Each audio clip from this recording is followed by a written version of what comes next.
how are you doing? I hope you have a nice day. I'm Eva and I make YouTube videos about veganism and raw veganism.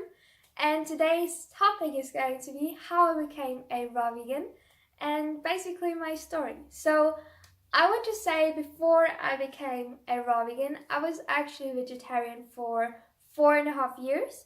So I went vegetarian when I was around 12 years old. Because I simply didn't want to eat animals anymore. And before I went raw vegan, I was also vegan for 1.5 years. So with 15 years old, I became a vegan just for the environment, for the animals, for my health. But at this time, I really believed that raw vegans would be malnourished, would be living in caves, would be, I don't know, very weird people. So I never wanted to become raw vegan, and I was actually very afraid to become raw vegan because for my family, veganism was very extreme. So, and for my friends as well, because I'm from a very traditional small village in Bavaria in the south of Germany. So it's very traditional, and vegan or vegetarian is super weird actually for the most people. So I was very afraid of just becoming raw vegan, and I thought that raw vegans would only eat like apples that wanted to fall from the tree. So there is so much wrong stigma about raw veganism. So yeah, but that's what I believe. So there was also one video from Bonnie Rebecca. Bonnie Rebecca is a YouTube channel, and she posted a video about her trying the raw vegan lifestyle, and she was very tired, and I felt like, okay, that's it, I'm not going to try raw veganism because it simply doesn't work. However, I don't know why, but I still watched some of Fully Raw Christina's videos because I don't know, I think she was very nice, and for me it was still okay. Maybe for her it works, but for the others it won't work, and raw veganism is too expensive and stuff like this. However, in one video I saw Christina saying that something about her co-op, and in the background of the videos were two women, and they just looked normal, absolutely normal, and Fully Raw Christina, or Christina, said, yeah, and they are raw vegan. And I'm just like, what is going on? So I was pausing the video and I was staring at those two women in the background and was just like, how is this possible? How can they be raw vegan? I mean, they look completely normal, like normal people, not really too thin or too overweight or something, just very normal. And I was just like, how is this even possible? So yeah, but I still didn't turn raw vegan until I watched some of Raw Lyman's videos, and she was raw vegan back then, and I found her to be really weird, to be honest, at the beginning, like a typical hippie.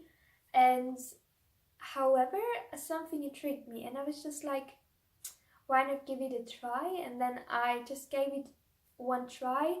Like one day I tried it out and it was just okay, it was weird, but why not doing it? So I was basically binge watching Fully Raw Christina's videos and Raw Lyman's videos, and I also binge watched Ravana's videos. Back then she was also raw vegan, and yeah, it was just like really an explosion of my belief system, because everything that I believed about how to eat was just like completely wrong, and it was just like very insane, but I was very happy to learn about it. So the first YouTubers I watched were actually Ted Carr and Tara from 40 Below 30 and Kevin from High Energy Parenting, and they were super inspiring and super helpful.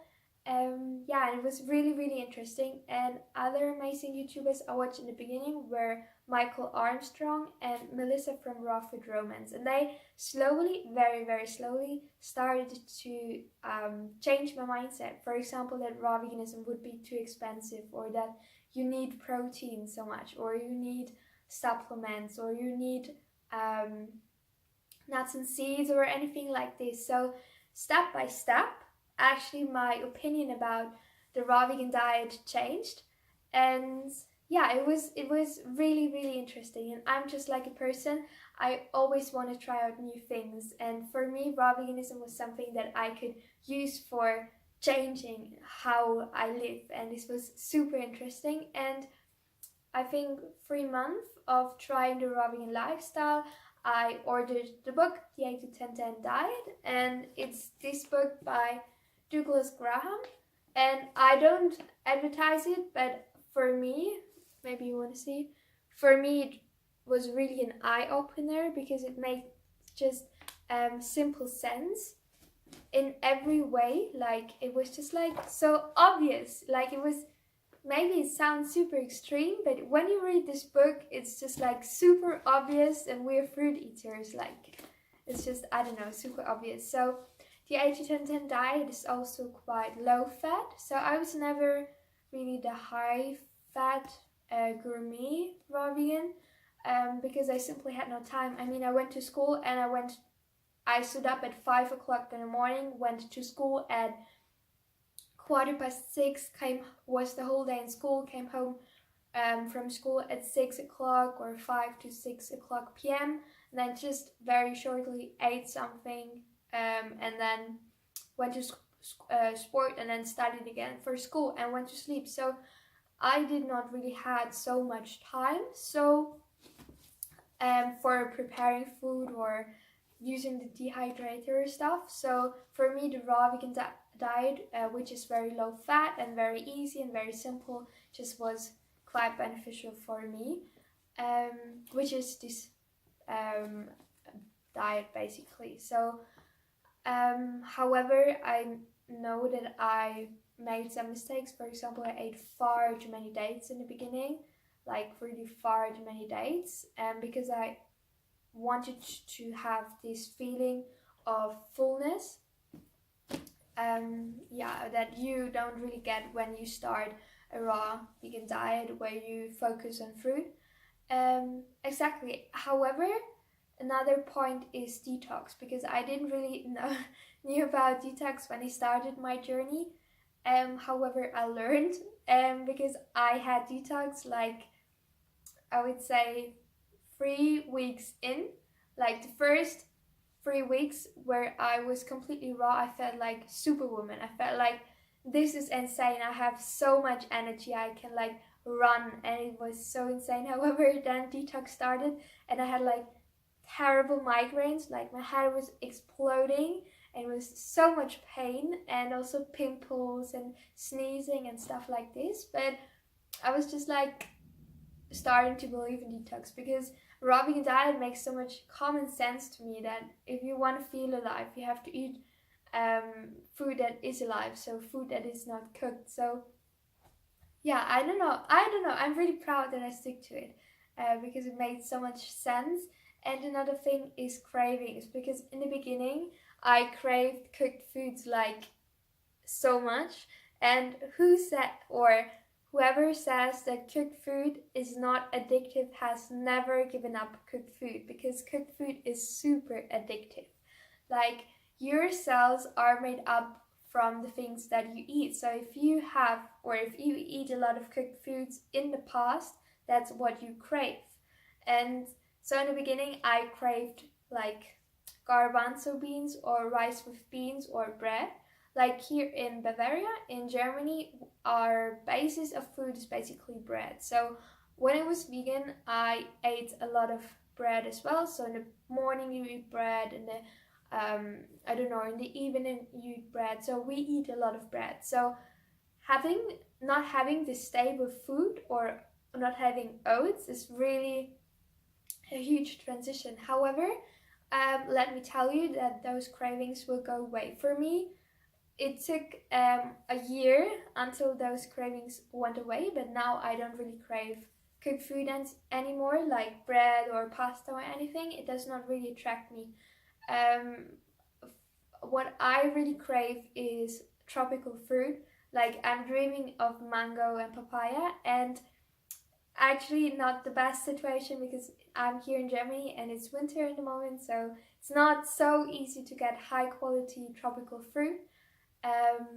Yeah, but what I want to say is that when you stick to a raw vegan diet, that you will stop craving those foods.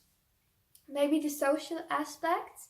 Um, for me, I was very afraid to share about my raw vegan journey and to share about what I've learned, because I was very uncertain if this raw vegan diet works, and especially in the beginning when I learned about diseases and how to stop diseases or prevent diseases by consuming more fruit and vegetables. It was for me like really a mind-blowing thing, and I was very afraid to share it. However, everything changed when I went to the Raw Fruit Festival um, in Spain in 2018, and there were so many people who were raw vegan and who were athletic and pretty and healthy, and for them it was normal to eat this way. So for me it was just like mind-blowing again, and I started to believe more in the raw vegan diet and believe more in myself, and that's when I started to share about my food and about the raw vegan diet, because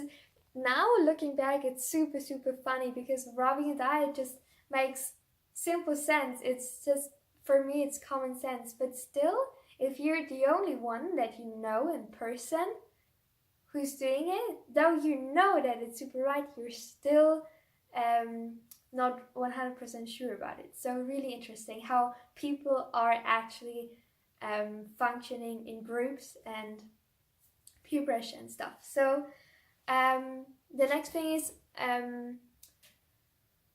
that it was kind of an awakening for me. So veganism was an awakening for me, because when I turned vegan I learned about the environment, about animals, about animal rights, about how eating meat affects our environment, and just how eating meat causes so much pain and suffering in this world. So it was definitely one awakening. However, another awakening was definitely getting more into research with politics, but that's another topic, because I'm super passionate about politics, international politics. And for me the third awakening basically was raw veganism, because I could learn so much about the health industry, about diseases, about a healthy lifestyle, about just different ways of living, and that there are alternatives that are working probably sometimes better for than the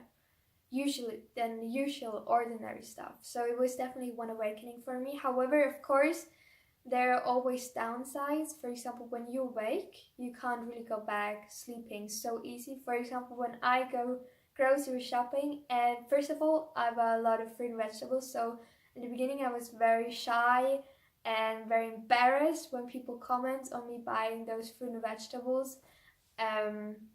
But for example, one person said, do you have elephants at home, or do you have a melon party or something like this? But now I'm just like, I don't really care. And for me it's sometimes kind of a nightmare actually to see my family eat themselves to death by eating very unhealthy foods, or seeing what people buy in grocery stores, so very unhealthy food. It makes me really sad. If you want to understand how your food and your health and your life is connected, it's really sad to see people suffering and see people eat themselves to death. So of course there is a downside, and also with my friends it kind of, for me it drifted me a little bit apart from my friends, because when you learn a little bit more and grow a little bit more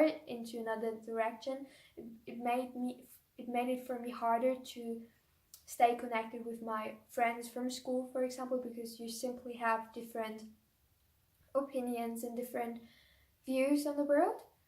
So sometimes I feel quite lonely. However, this has not to be like I should just get more and do more with friends or stuff. So just because you turn raw vegan, it doesn't mean necessarily that you feel alone. It's just something that I felt, but still for me, raw veganism has given me like 100% more things that I'm super grateful for.